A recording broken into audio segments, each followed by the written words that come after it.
नमस्कार, मैं हूं शिव पांडे और इस समय हम आपको दिखा रहे हैं महाकुंभ से संबंधित खबरें, महाकुंभ से संबंधित कवरेज।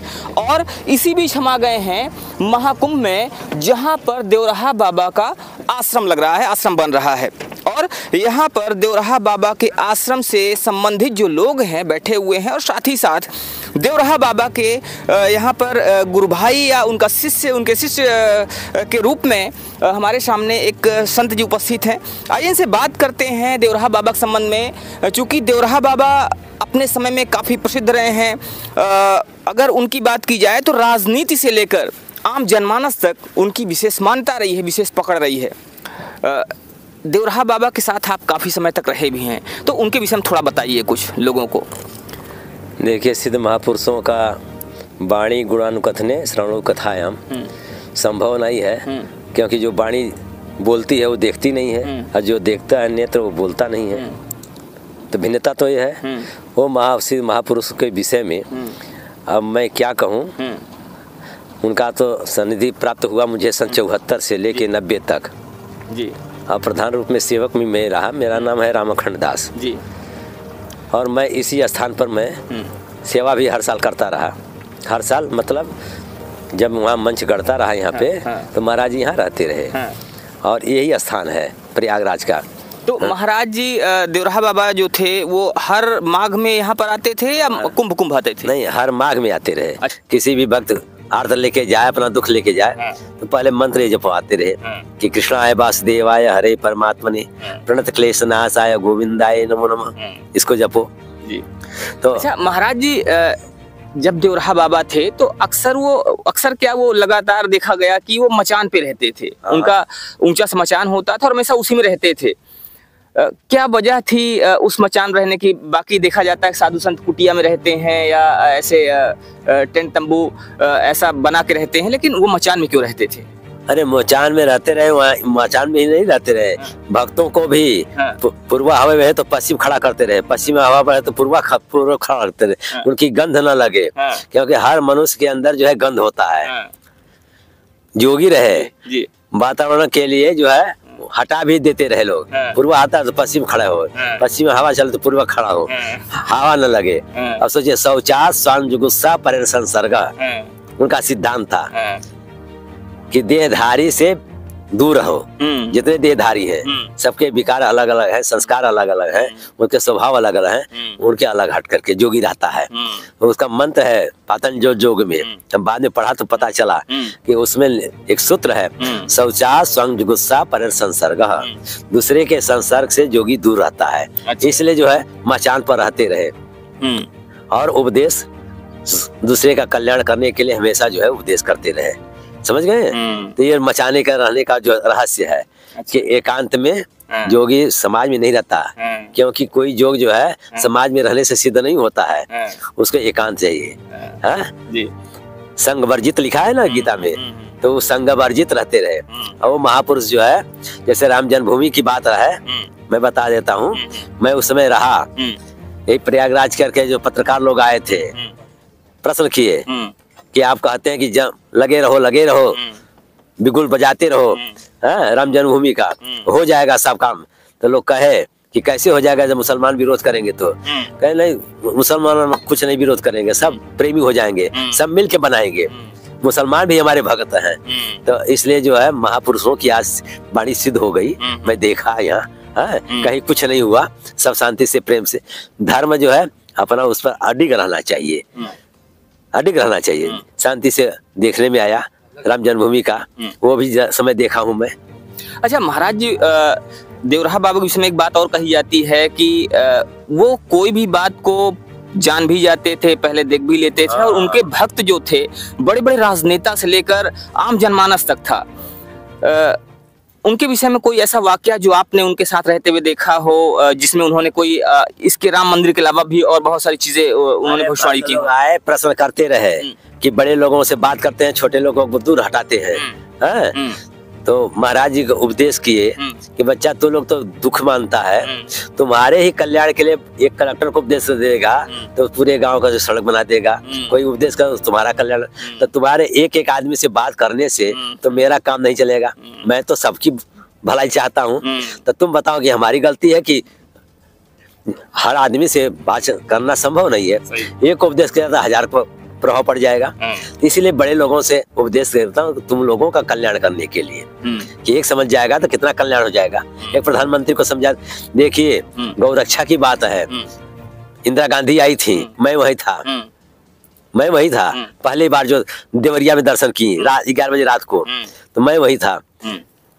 उपदेश हुआ, धीरे धीरे इंदिरा गांधी जो है आ गई सनातन धर्म के व्यवहार में। महाराज उपदेश किया, बच्चा गौ के विषय में जो है कानून बना, उसी का गौ का कानून बना हुआ है।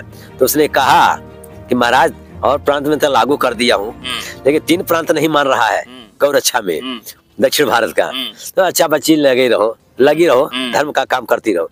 इस तरह से तो सबके कल्याण के लिए, जीव जंतु के कल्याण के लिए महाराज जी मंच पर बैठे रहे, लोग आते रहे, दर्शन करते रहे, लाभ लेते रहे, उनका लाभ होता रहा। जो दर्शन करें उनका भी लाभ, जो बाणी हो जाए मिल जाए तो और आनंद है। अच्छा, महाराज जी के विषय में एक बात और कही जाती है कि वो हमेशा मंच पे ही रहते थे, मंच से कभी बाहर भी नहीं आते थे, और वो वहां से कहीं बाहर जाते ही नहीं थे। ये क्या है?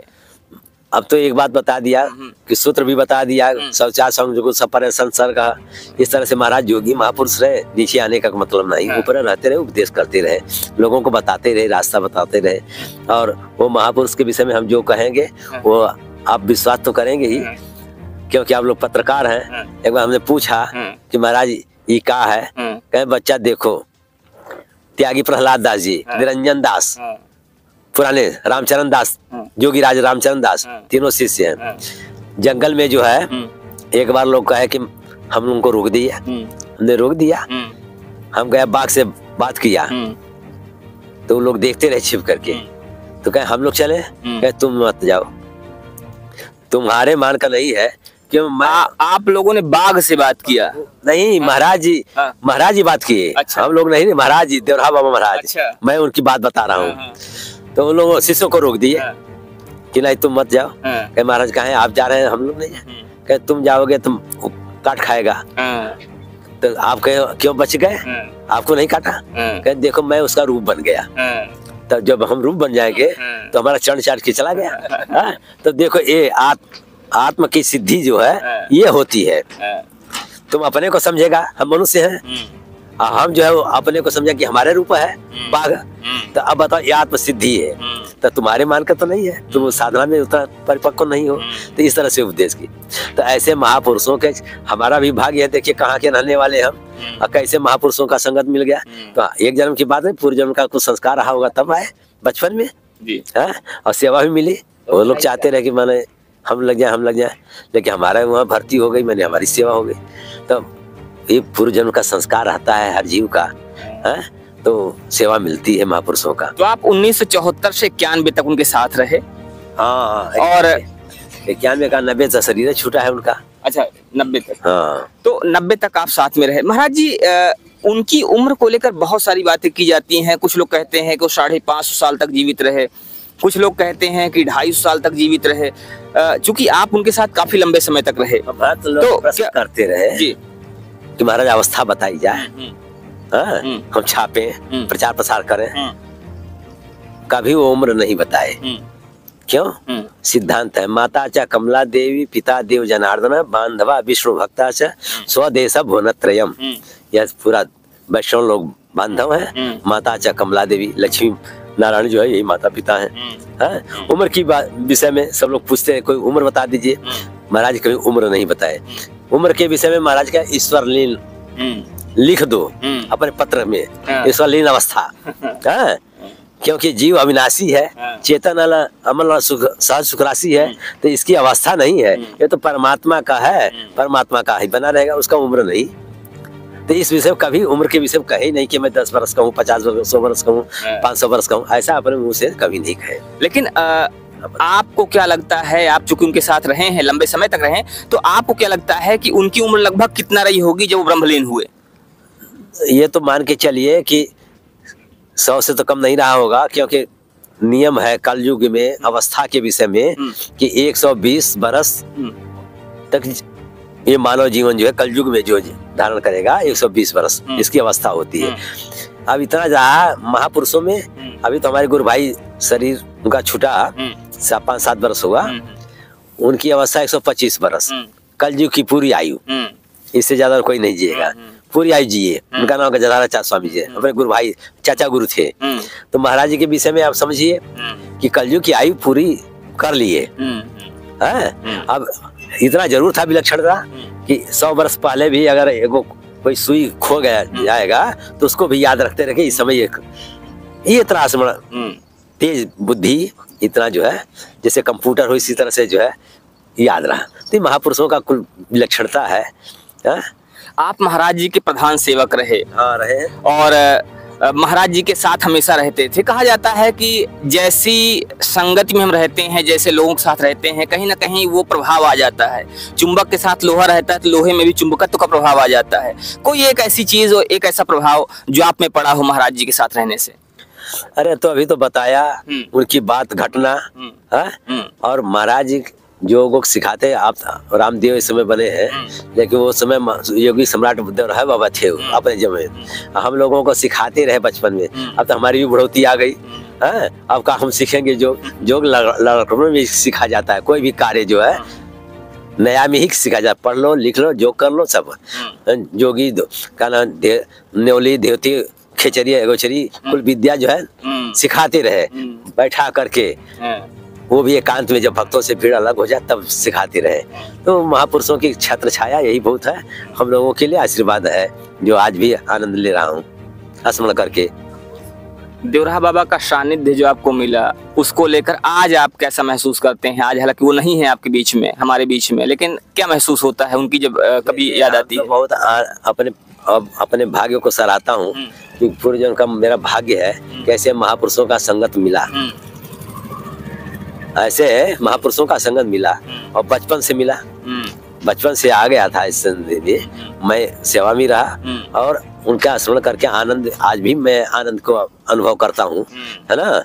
जैसे भगवान की सेवा किया उसमें अनभिज्ञ होकर के किया, लेकिन आज मुझे समझ में आता है कि नहीं, वो जो है सार्थक सेवा मैंने किया जीवन का, उनके सन्निधि में रह करके।